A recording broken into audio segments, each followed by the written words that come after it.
सर्वत्र गोविन्दनाम संकीर्तनं गोविन्दा गोविन्दा इति श्रीमद्भागवतमहापुराणं द्वितीयस्कन्धः सप्तमोऽध्यायः। अथ ब्रह्मोवाच यत्रोऽध्यतः क्षितितलोद्धरणाय बिभ्रते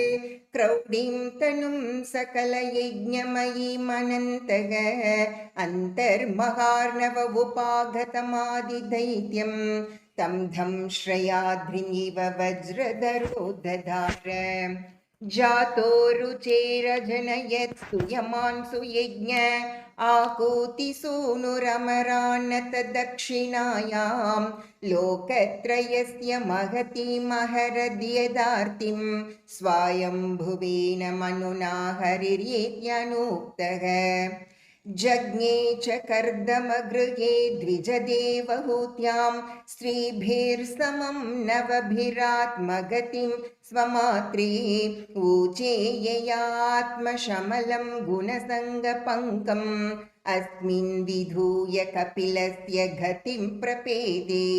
अत्रेरपत्यमभिकाङ्क्षताः तुष्टो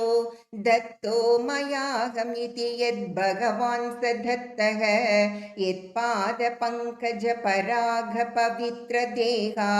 योगर्तिमा पुरुभयीं यदुहैहयाध्याः तप्तं तपो विविधलोकसृक्षयामि आधोसना स्वतपसस्त चतुस्सनोऽभूत् प्राकल्पसम्प्लव विनीष्टमिहात्मतत्त्वं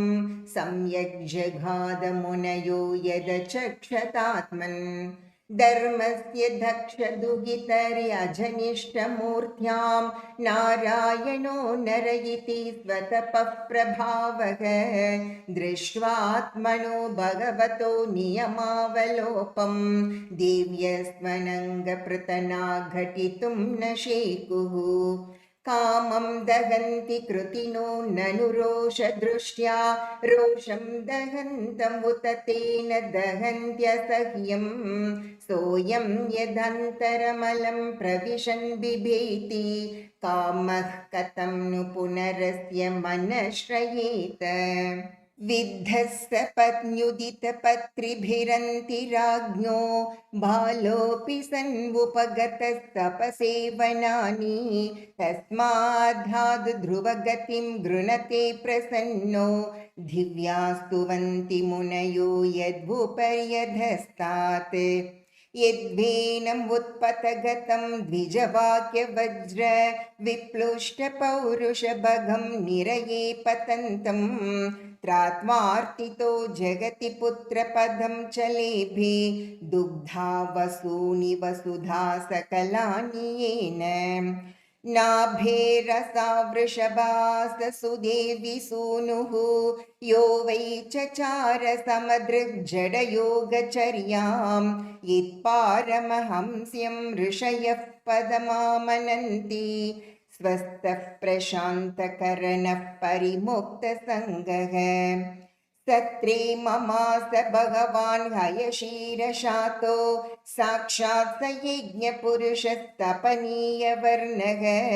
छन्दोमयो मकमयो अखिल देवतात्मा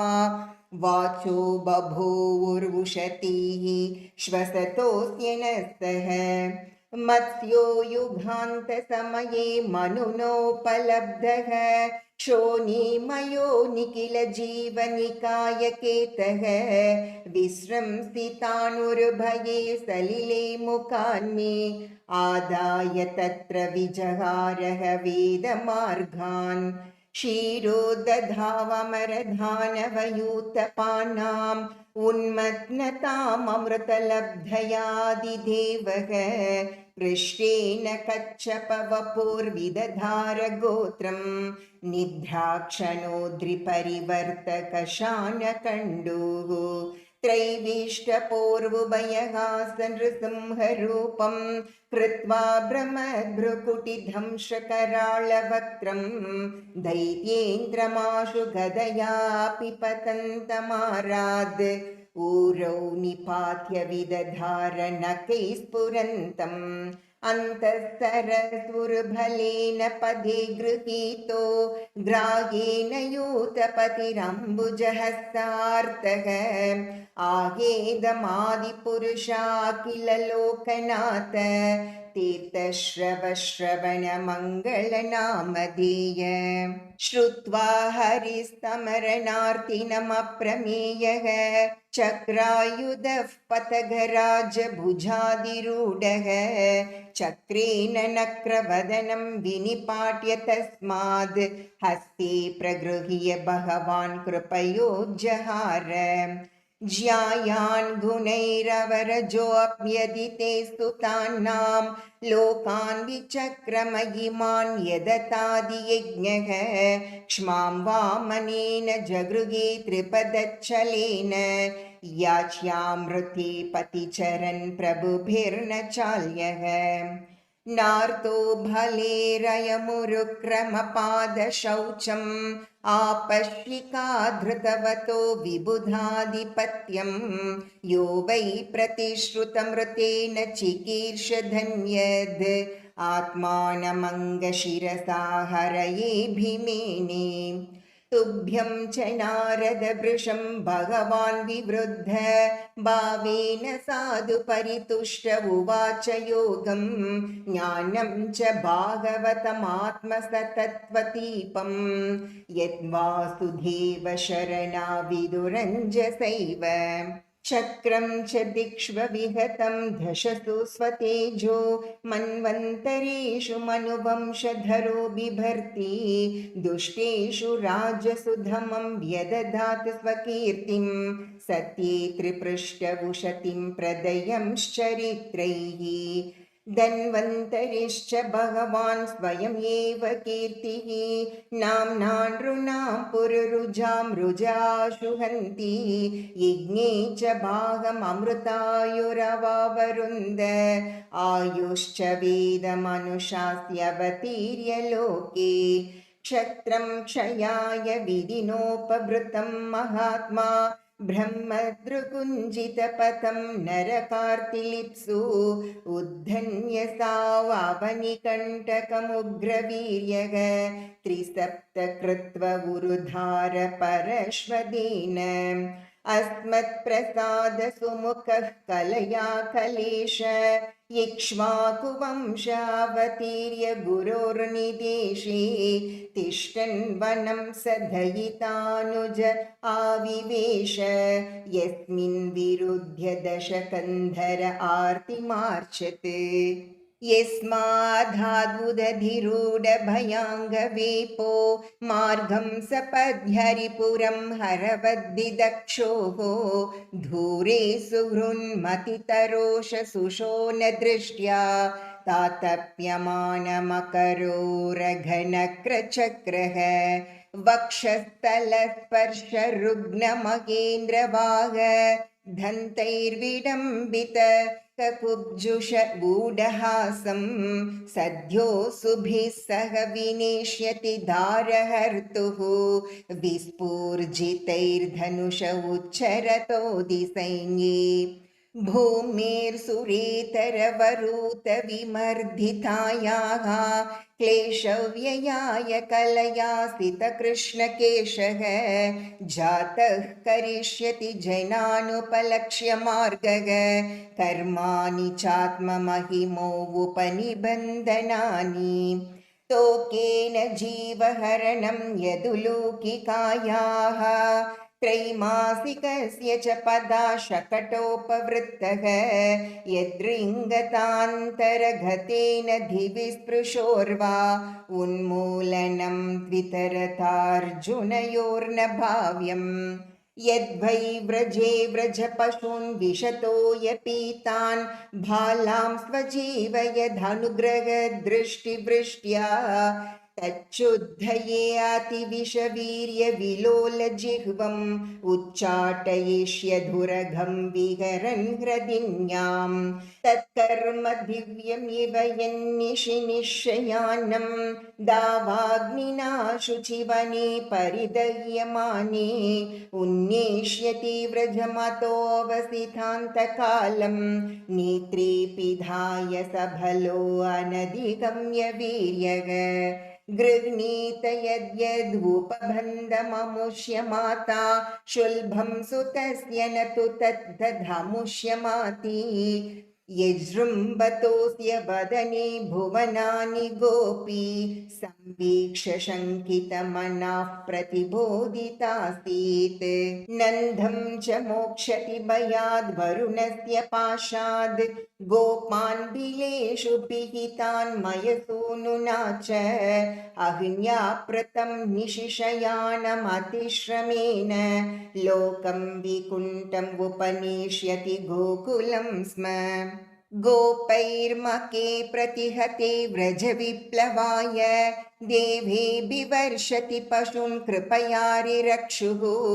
दर्तोच्चिलीन्द्रमिव सप्त दिनानि सप्त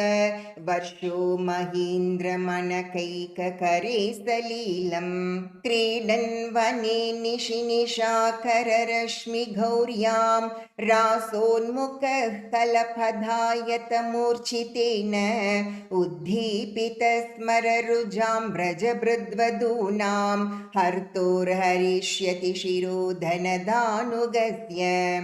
ये च प्रलम्बकरधर्धुरकेश्यरेष्ट मल्लेबकंस्यवनाः कुजपौण्ड्रकाद्यागा अन्ये च शाल्वकपिबल्वलदन्तवक्त्र सप्तोक्षशम्भरविधूरतरुक्मिमुख्याः ये वामृधे समितिशालिनाथ चापाः काम्भोजमत्स्य कुरु कैकयसृञ्जयाध्याः यास्यन्त्यधर्षणमलं बलपार्थ भीम व्याज्याह्वयेन हरिणा निलयं तदीयम् कालेन मीलितधियामवमृश्य नॄणां स्तोकायुषां स्वनिगमो भत दूरपारग आविर्हितस्वनुयुगं सहि सत्यवत्यां वेदद्रुमं पिटपशो विभजिष्यति स्म देवद्विषां निगमवर्ध्मनि निष्ठितानां भूर्भिर्मयेन विहिताभिरदृश्यतुर्भिः लोकान् ज्ञतां मतिविमोहमतिप्रलोभं वेषं विधाय बहुभाष्यत औपधर्म्यम् यर्यालयेष्वपि सतां न हरेः कथा स्युः पाखण्डिनो द्विजजना वृषलानृदेवाः स्वाहा स्वदा वषडिति स्म गिरो न यत्र शास्ता भविष्यति कलेर्भगवान् युगान्ते सर्गे तपोहमृषयो नवये प्रजेशाः स्थाने च धर्ममकमन्वमरावनीशाः अन्ते त्वधर्महरमन्युवशासुरात्या माया विभूतय इमाः पुरुषक्तिभाजग विष्णोर्नुवीर्यगणनां कथमोर्हतीह यः पार्थिवान्यपि कविर्विममे रजांसि च स्तम्भयस्वरमहसास्कलता त्रिपृष्ठं यस्मात् त्रिसाम्यसधनाधुरकम्पयानम् नान्तं विधाम्यहममि मुनयोऽग्रजास्ते मायाबलस्य पुरुषस्य कुतो परेये गायन् गुणान् दशशताननादिदेवः शेषोऽधुनापि समवस्यति नास्य पारम् येषां स एव भगवान् धययेदनन्तः सर्वात्मनाश्रितपदो यदि निर्व्यलीकं ते दुस्तरामतितरन्ति च देवमायां नैषां ममाहमिति धीष्व शृगालभक्ष्ये वेदाहमङ्गपरमस्य हि योगमायां यूयं भवश्च भगवान् अथ दैत्यवर्यः पत्नी मनो स च मनुश्च तथात्मजाश्च प्राचीनभर्हिरुभुरङ्ग उत ध्रुवश्च इक्ष्वाकुरैलमुचुकुन्दविदेहघाधीरग्वम्बरीश सघराघयनाहुषाढ्याः मान्दाध्रलर्कशतधन्वनुरन्ति देवा देवव्रतो बलिरमूर्तरयो दिलीपः सौभर्वुतङ्गशिबिदेवलपिप्पलाध सारस्वतो उद्धव पराशर भूरिशेनाः येने विभीषण हनुमद्भूपेन्द्रदत्त पार्थार्ष्टिशेन विदुरश्रुतदेववर्याः ते वै विदन्त्यातितरन्ति च देवमायां स्त्रीशूद्रगुणशभरापि पापजीवाः यद्भुतक्रमप्रायणशीलशिक्षागां तिर्यग्जनापि किमु श्रुतधारणायै शश्वत्प्रशान्तमभयं प्रतिबोधमात्रं शुद्धं समं सदसतः परमात्मतत्त्वं शब्दो न यत्र पुरकारकवान् क्रियार्थो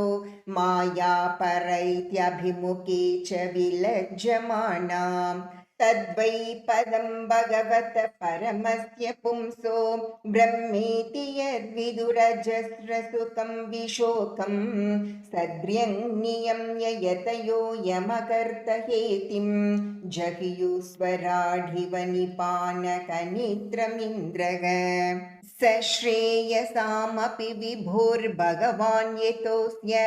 भावस्वभावविहितस्य सतः प्रसिद्धिः देहे स्वधातुविगम्यानुविशीर्यमाने व्योम्येव तत्र पुरुषो न विशीर्यतेजः तोयं ते विहितस्तात भगवान् विश्वभावनः समासेन हरेर्नान्यद् अन्यस्मात् सदसच्छयते इदं भागवतं नाम यन्मे भगवतोदितं सङ्ग्रहोऽयं विभूतीनां त्वमेतद्विपुलीकुरु यताहरो भगवती नृणां भक्तिर्भविष्यति सर्वात्मन्यखिलाधारे इति सङ्कल्प्य वर्णय मायां वर्णयतो मुष्य ईश्वरस्यानुमोदतः शृण्वत श्रद्धया नित्यं माययात्मानमुह्यति। ॐ इति श्रीमद्भागवते महापुराणे पारमहंस्यां संहितायां द्वितीयस्कन्धे ब्रह्मनारदसंवादे सप्तमोऽध्यायः। सर्वत्र गोविन्दनाम संकीर्तनं गोविन्दा गोविन्दा।